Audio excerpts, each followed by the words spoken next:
post office, which would break up the gap between Lucas Lane and Fry Road.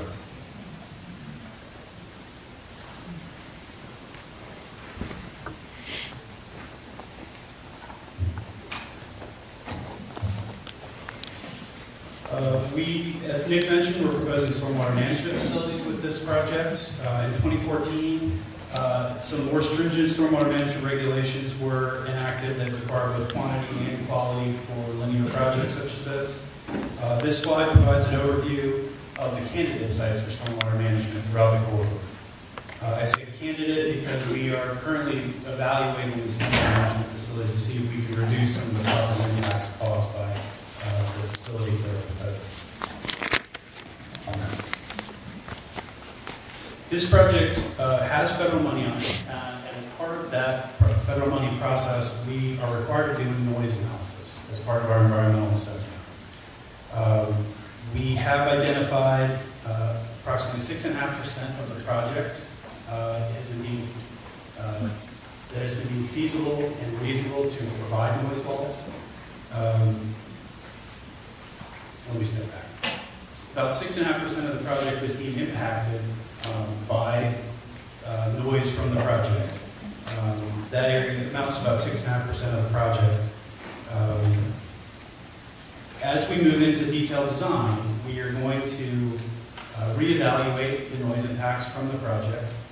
We are going to then have a vote. Those people who are impacted and benefited by the project will get to vote on whether they want the noise walls.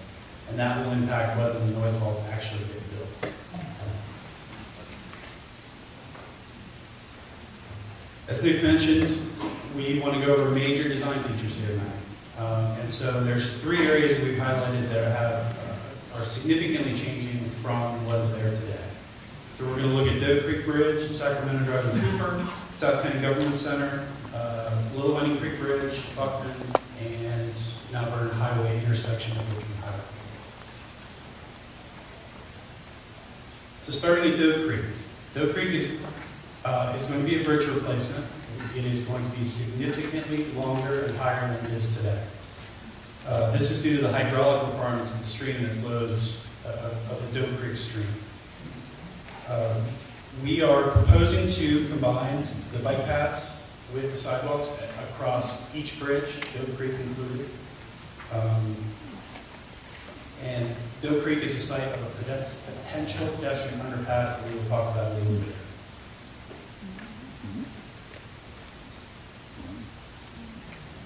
So the next area we want to highlight is Sacramento Drive and Cooper Road. As I mentioned before, we're proposing to realign Sacramento Drive into Cooper.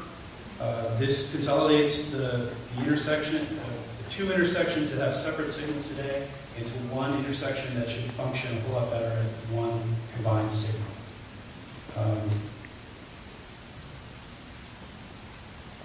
At South County Government Center, there's 2 sets of intersections that we're reconfiguring as part of this project. The first, over on this end, where Buckman Road meets Richmond Highway, we're proposing to eliminate that acute angle where Buckman comes into Richmond Highway and terminate it back at a cul-de-sac further up Buckman. We will put in a roundabout and redirect people over to a new intersection that will connect into the existing intersection at Mohawk to create a 4-way traditional intersection. At the intersection of Buckman that we are terminating, we're actually going to create a 4-lane intersection there with the Pinewood South Condominium, Radford Avenue, and Richmond Highway. Over on where the new realignment of Buckman will come into Mohawk Lane, we're actually proposing to terminate the connection with Washington Avenue. So Washington Avenue comes in really close to the signal at the intersection of Mohawk and Richmond Highway. That intersection is too close to the intersection of Mohawk and Richmond Highway, so we're proposing to terminate that Washington Avenue and redirect folks across Mount Zephyr Street, which will take them over to Mohawk Lane.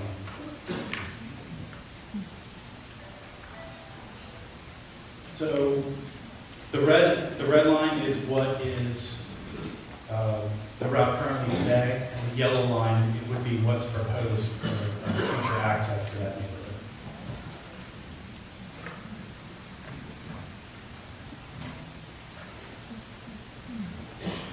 And the last area we want to highlight is Little Honey Creek and Buckman Road, Mount Vernon Highway. We are proposing to realign the skewed intersection of Buckman Road and Mount Vernon Highway as they come into Richmond Highway 200 feet further south. We're doing this for several reasons. We want to create a more normalized intersection where you can come in as close to 90 degrees as possible to Richmond Highway on Buckman Road and Vernon Highway. But we're also looking to extend the queue lengths of the left turn lanes from southbound Richmond Highway onto Mount Vernon Highway. So this gives us additional queue length before we get to Ladson Lane, where we can queue cars to make that left turn on the Mount Vernon Highway. Little Honey Creek is another bridge replacement. We are proposing, again, a much longer and higher bridge than is there today. We are also proposing a potential pedestrian underpass at Little Honey Creek. So I mentioned potential pedestrian underpasses twice tonight already. I wanted to create one at Little Honey Creek. I've got some of the advantages and disadvantages of a potential pedestrian underpass listed on the slide. Those are long term.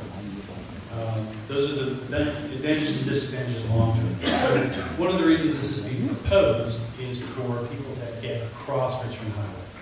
You would leave the sidewalk on Richmond Highway, travel down a series of ramps, go under Richmond Highway and adjacent to the stream bed and come up on the other side of ramps on the other side.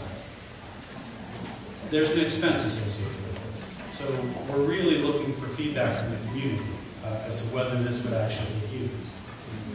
There's been a couple efforts at this, at acquiring feedback so far. State Senator Sherwood did a survey back in fall of 2017, asking if people would use, or people wanted an underpass at Little Honey Creek.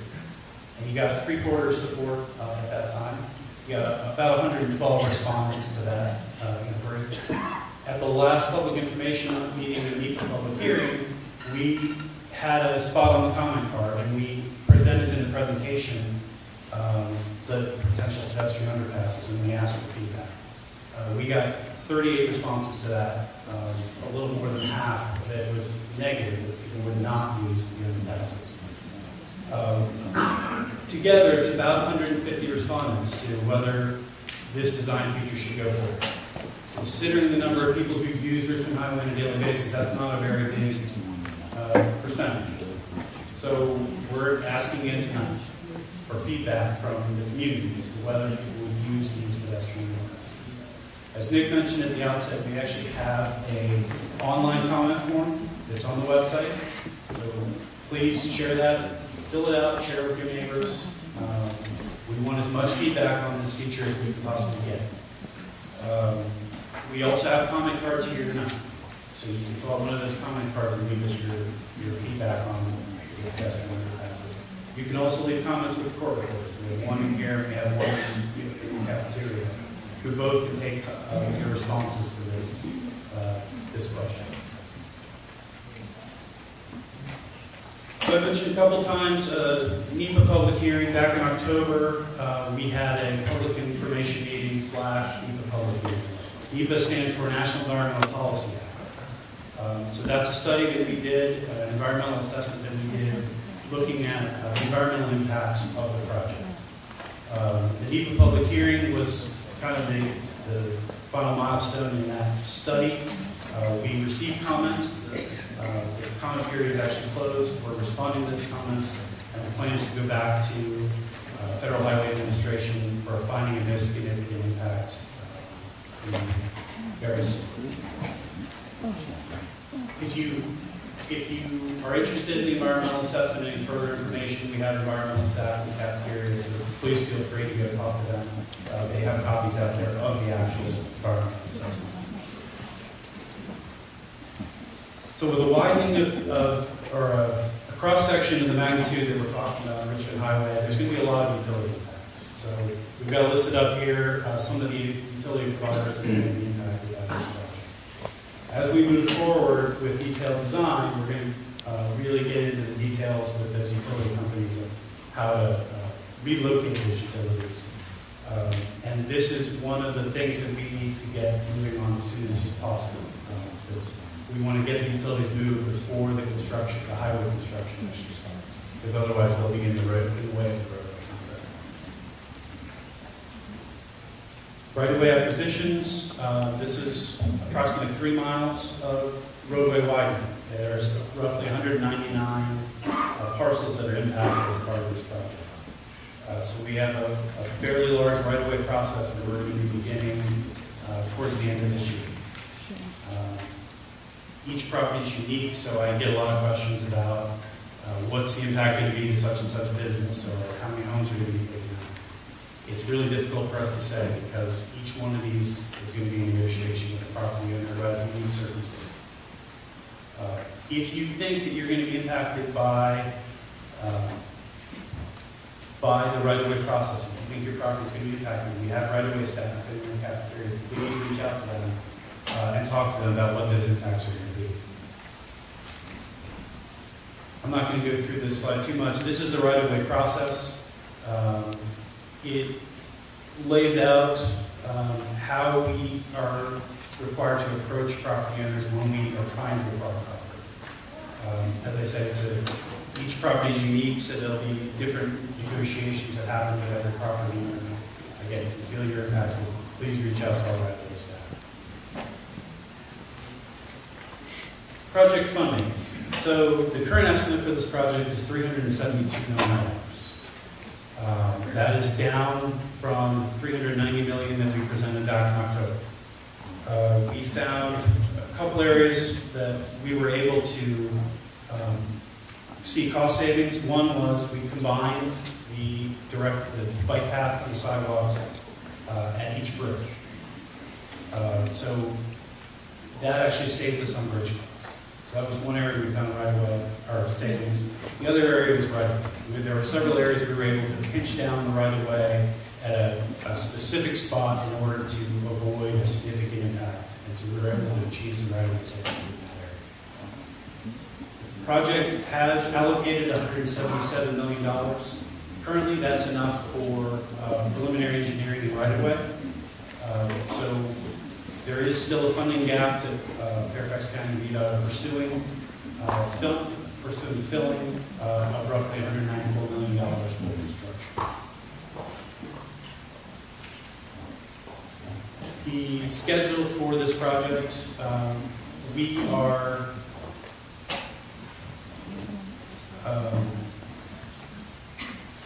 here today at the design public hearing. As we move forward from the design public hearing, we're going to be seeking design approval from VDOT Central Office.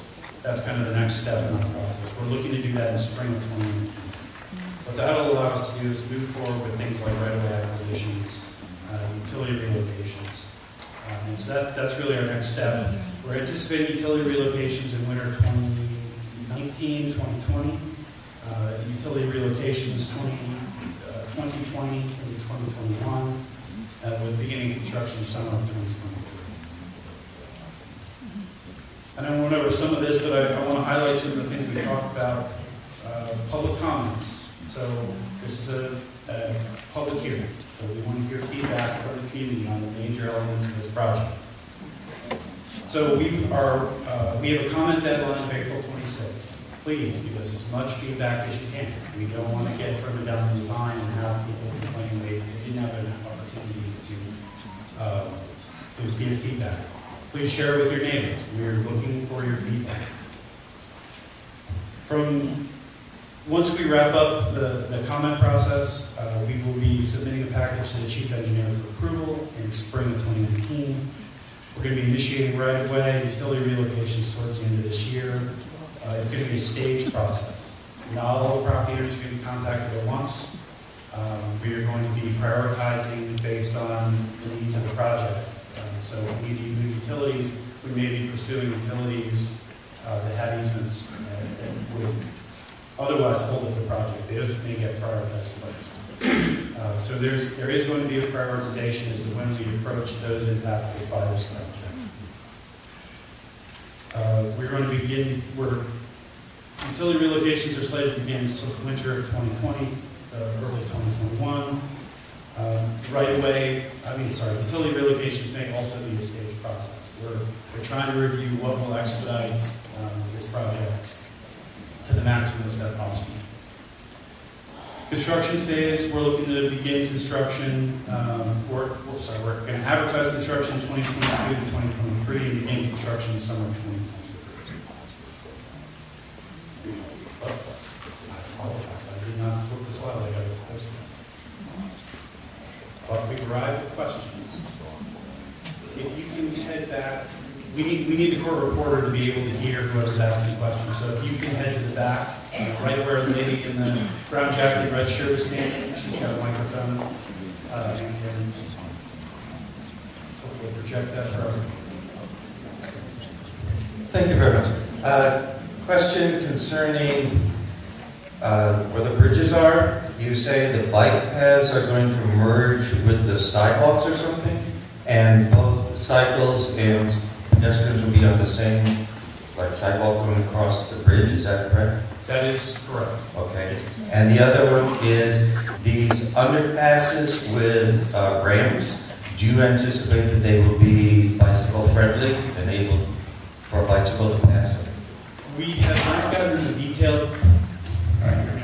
We have not gotten into detailed design on the specific layouts of the ramps themselves as to whether you could ride a bike at speed. I don't think we are anticipating being able to ride a bike at speed down these ramps at this point. But that's kind of a design detail that we haven't gotten into yet. Well, what do you mean by at speed? I mean, if I'm going down a ramp, I'm going to slow down, especially if it's curved. Yes. Okay. But we have to design the ramp. I believe we have to design the ramps for a certain speed. And I'm not sure we're going to make that speed. So okay. It's a design detail that we just haven't quite gotten to. Okay. Let me expand a little bit. Yeah. We do have to design the ramps to be ADA compliant, and that's really the driving force for the layouts, that they accommodate the American with Disabilities Act. Will I expect the bicycle to be able to use it? Yes, but when you reach the switchbacks, in order to get back down, as you mentioned, you're going to have to slow down. Okay. And then just lastly, I'd like to encourage a bike path between where you're going to terminate Buckman Road and where that abandoned portion goes across the Richmond Highway. It just seems like a nice feature just for the bike path across. We'll take a look at it. Thank you for your comment.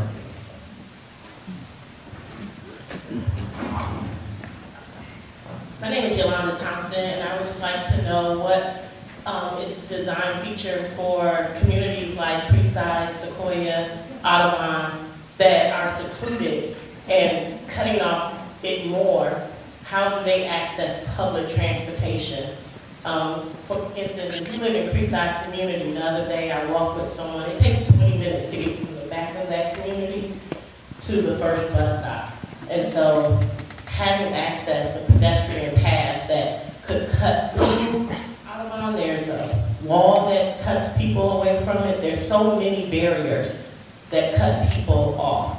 And so what is the design of understanding those neighborhoods that are tucked away back there, having access to Route 1? That's it's a difficult question to answer. Our project is limited to the right-of-way that's going to be needed for the widening of Richmond Highway and bus rapid transit. So if you refer to, say, neighborhoods that are some distance away, that's not within our scope. It's something that we are working on. I do know that Fairfax County has ongoing efforts to improve pedestrian connectivity. So I would urge you to bring that up with your county representatives and make your concerns known. And with that, I would be concerned about the safety of people who have to walk under, especially women at night, having to walk under. I would encourage an over where they're still visible than an under. Okay, understood. Thank you for your comment. I will add that the underpasses will be lighted if they are built. We did look at overpasses, and overpasses were too expensive to build, and so that's our reason why we are looking at the 2 underpasses next to the stream crossings. Hey, good afternoon. My name is Carl Larford. I'm looking at the design for the road outside, and I see it's about 178 foot wide. How much larger is that than the current road? The current road at its bare minimum is 48 feet wide. So if you really look to imagine, at its minimum, it's 2 lanes in each direction, which is approximately 48 feet. Now, in reality, there are turn lanes all up and down Richmond Highway, so in many cases it's much wider than that. But if you, a good way to kind of picture what Richmond Highway is going to look like, picture what you see at Route 1 right now. That is going to be the bus rapid transit lanes. Okay, and to either side, right, east and west of Richmond Highway, will be 3 lanes in each direction and then the bike and pedestrian path. So it's a significant transformation of the Richmond Highway area. It sounds like it. So the narrow is 44, and wide is 20. How wide is it? Widest point, I would think, could be up to 72 feet wide, or approximately that. In some cases, there are dual left turn lanes, then 2 lanes in each direction, and then maybe a right turn lane, so you can have up to 7 lanes in some locations.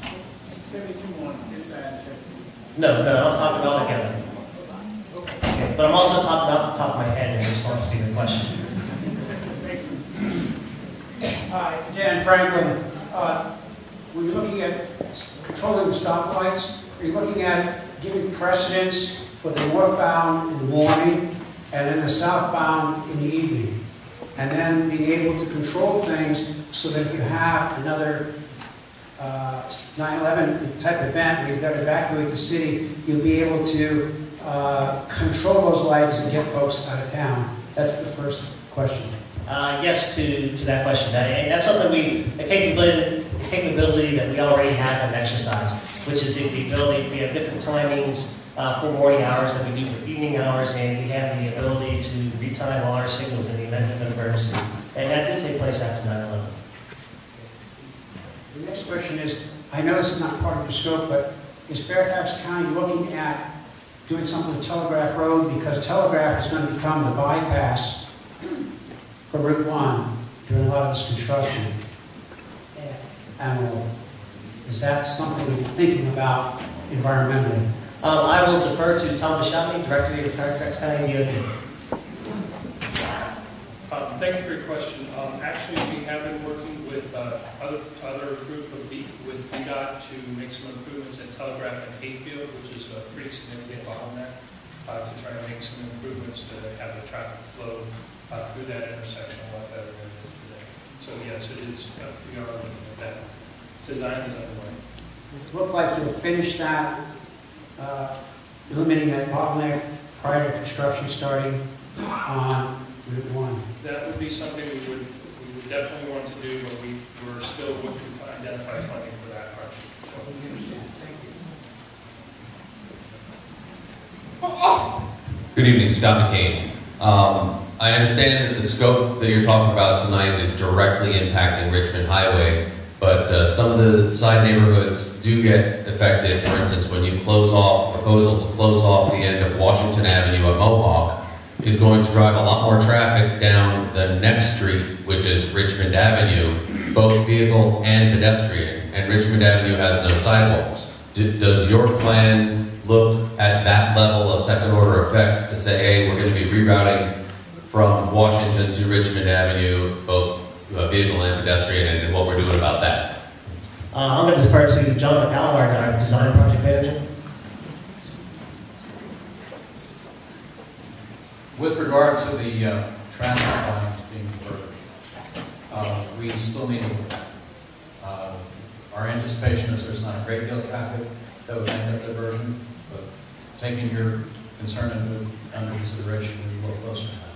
When it comes to taking that, severing that connection, it's primarily because Washington Avenue comes into Mohawk and Richmond Highway very close to the intersection today, which lead me closer once we widen the road, so it makes it very difficult to be able to handle traffic like that.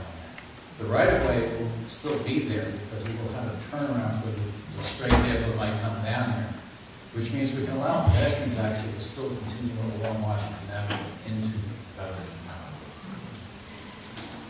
And just a follow-up, when you're looking at the traffic patterns, that Washington and Mount Sever Street become huge cut-throughs to this building. So when you're looking at the the traffic, I'm sure you're looking at school days and school times for the volume going through.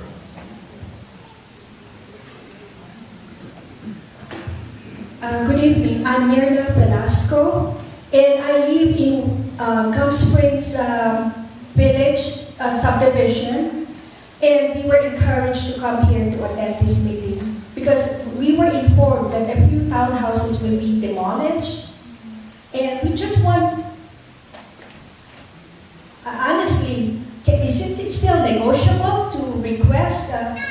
I don't know if my house will be included, but they specifically indicated in the memo too that these are the townhouses that is across Gold's Gym, and we belong to that row of townhouses. And they were indicating like look at the pink line, and we don't understand. Is it still negotiable? What can we do?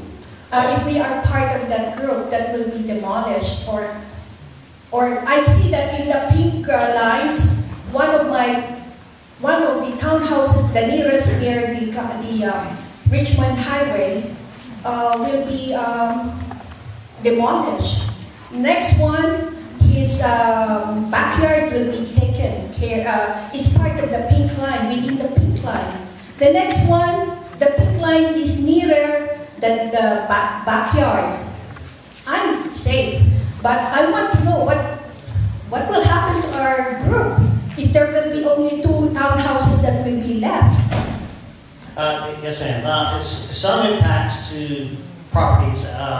In many cases along Richmond Highway, many of them are commercial, but some are residential. Some impacts are going to be unavoidable. We are doing everything we can to avoid those impacts where we have flexibility to do so. That is something that Dan already referred to. I would ask that it's specifically that you could talk to one of the staff members after this presentation if you're still unsure of what the design impacts are, so you can understand them. And anyone in the back room, cafeteria, or on the board with a name tag like this, or with our consultant, can probably walk you through in more detail what we're looking at. But it's a VDOT recognizes the sensitivity of the impacts to people's residential properties. We look to avoid it wherever we can. Some are going to be unavoidable, and there will be impacts to some of those neighborhoods.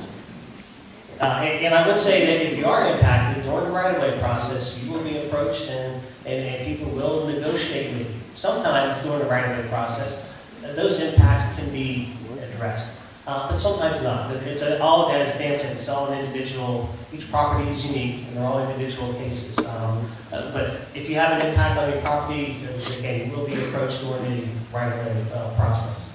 So you mean the people who are impacted have received letters right now? They should have received certainly some letters. Back in May of 2018, we held a series of meetings for all the people whose properties that we anticipated were going to be impacted, then to come and visit, meet with us for one-on-one conversations. So they all should have received some type of notification at this point in time through the mail that there is a likelihood of some impact. Another thing, sir. In case your house is impacted, how will the compensation be calculated?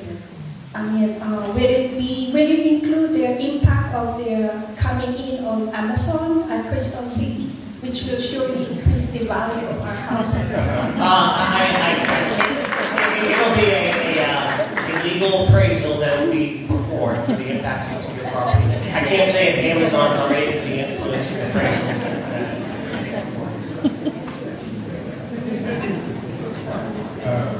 My name is John Hewlin.